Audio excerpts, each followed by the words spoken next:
At the time of this video, the Ravens currently sit at 7-7. They started the season at 1-5.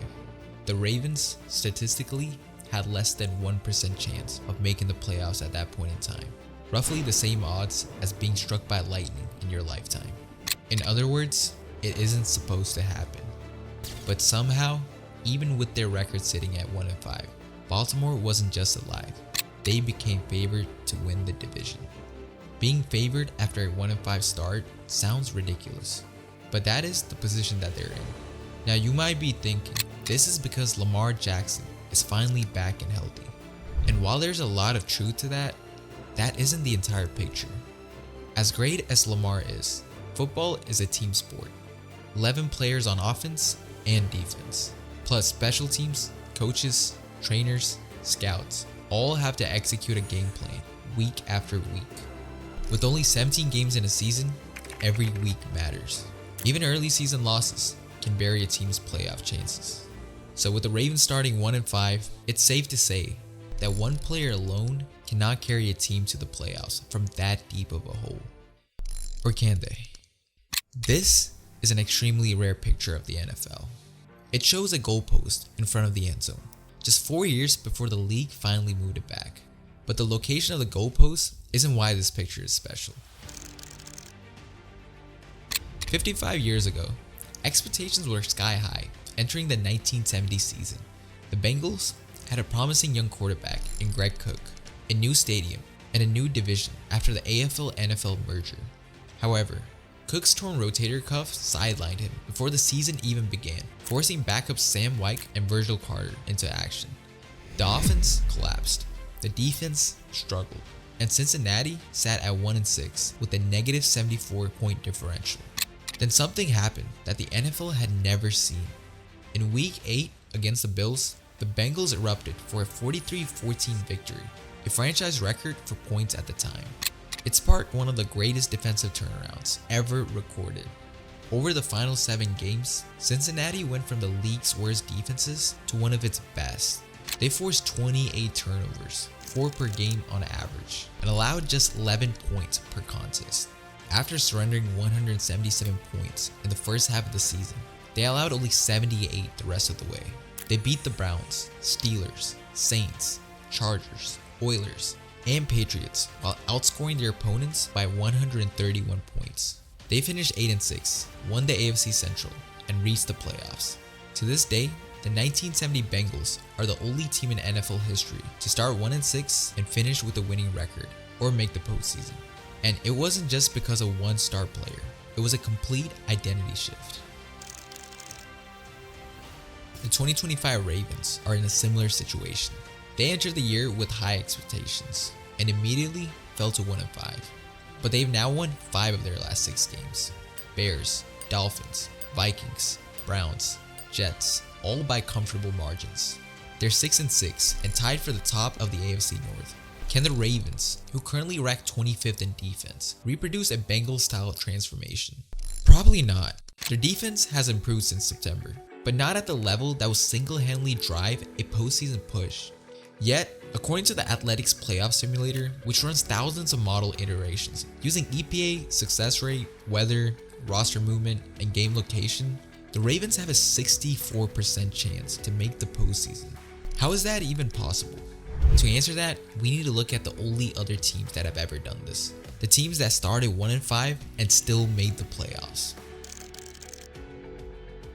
When you look at those teams, the initial impression is that they're all completely different cases.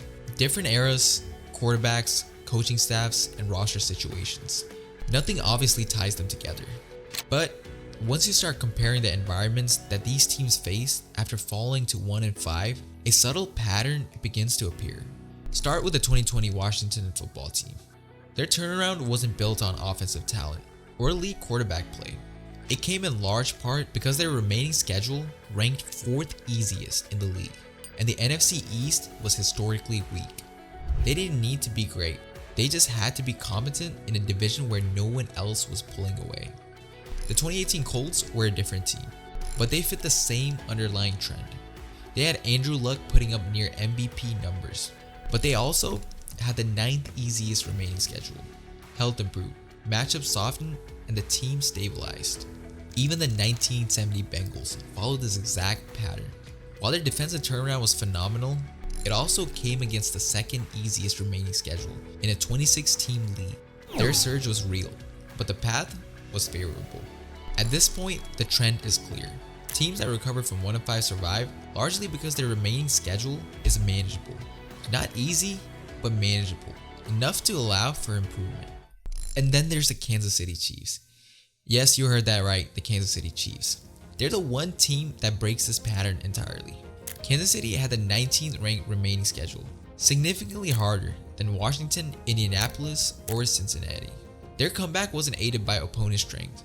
If anything, it worked against them. Their success came from internal factors: Andy Reid's stability and system, Alex Smith's elite turnover avoidance, rapid development from a young roster, key defensive players returning from injury, a 10-game winning streak anchored by discipline, not matchups.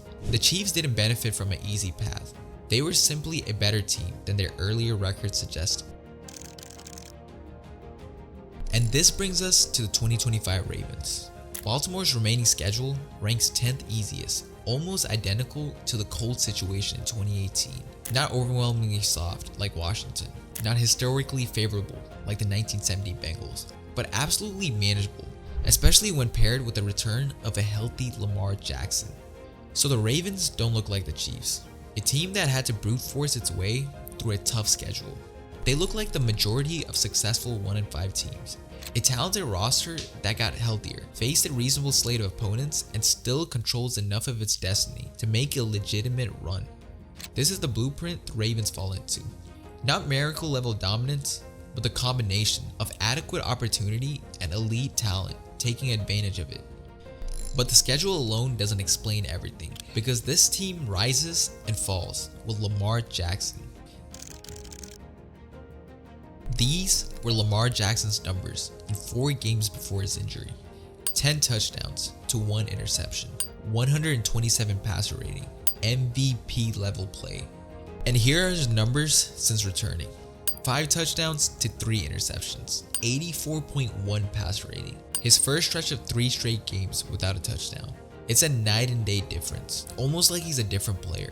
The obvious issue here has been the health of Lamar Jackson, who has been listed on every single injury report except one. He suffered a hamstring injury in week 4 and has been battling a collection of lower body issues ever since. A hurt ankle, a toe sprain, and a general wear that's clearly limiting him. He's averaging under 30 rushing yards per game, the lowest of his career by a wide margin, and far below his typical average of nearly 60. For a player whose athleticism is a foundational part of his game, that decline alone changes everything about the Ravens' offense. But the struggles go beyond Lamar, and because he's a former MVP, because he sets sky-high expectations, the spotlight lands almost entirely on him.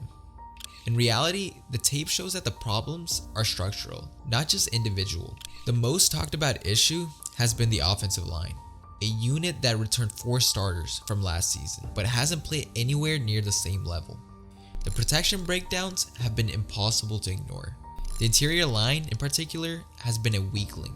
Guards Andrew Voorhees and Daniel Falale, both young players still trying to establish themselves, have struggled with consistency and technique. Rookie Emory Jones Jr. only recently saw his first real action after missing most of the season with a shoulder injury. The result? Lamar Jackson has been sacked 27 times in 9 games, on pace to break his career high of 38 set back in 2021. Many of these sacks haven't been Lamar holding the ball too long.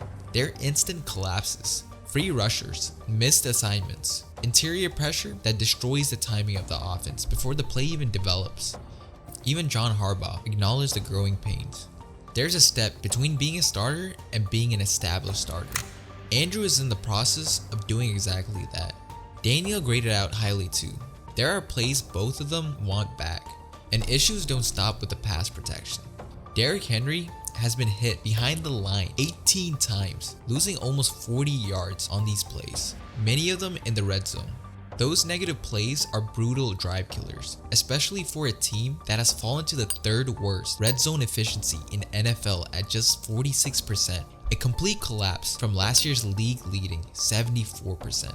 This is where the ripple effect becomes obvious. Poor interior blocking leads to fewer clean running lanes, which leads to more long yardage situations, which ends up in fewer red zone conversions. And all that results in more pressure on Lamar to play hero ball while being hurt. And suddenly, Todd Monken's offense, the same one that was praised as revolutionary in 2024, is now under heavy criticism. Fans point to predictability, stagnant route combinations, conservative calls on early downs. But many of those issues stem not from the scheme, but from the reality that the offensive line isn't giving Lamar or Henry the space to operate the way Monken's system requires. Despite that, the Ravens still have a chance to take control of the division. They face 2 straight AFC North opponents before closing the year against the Steelers. Win all 3 and the division is theirs, even with all these offensive issues. Then there's Derrick Henry. After an incredible 2024 season, it suddenly looked like the age cliff had finally arrived. His early season tape showed stiffness, slower acceleration, and less power through contact. But with Lamar back, defenses have been forced to respect the quarterback run threat again. And slowly but surely, Henry is starting to resemble his old self. Even in a down year, he's still on pace for 1,300 yards and over 13 touchdowns. Production most teams would gladly take. And that brings us back to Lamar. Because the simple truth is this: when Lamar Jackson is healthy, he is still one of the most impactful players in the NFL. He has a type of generational ability that can overcome schematic flaws, personal issues, and stretches of bad football. Combine that with a favorable remaining schedule, and suddenly the Ravens, a team left for dead at 1-5, are positioned to make a playoff push that almost no NFL model thought was possible.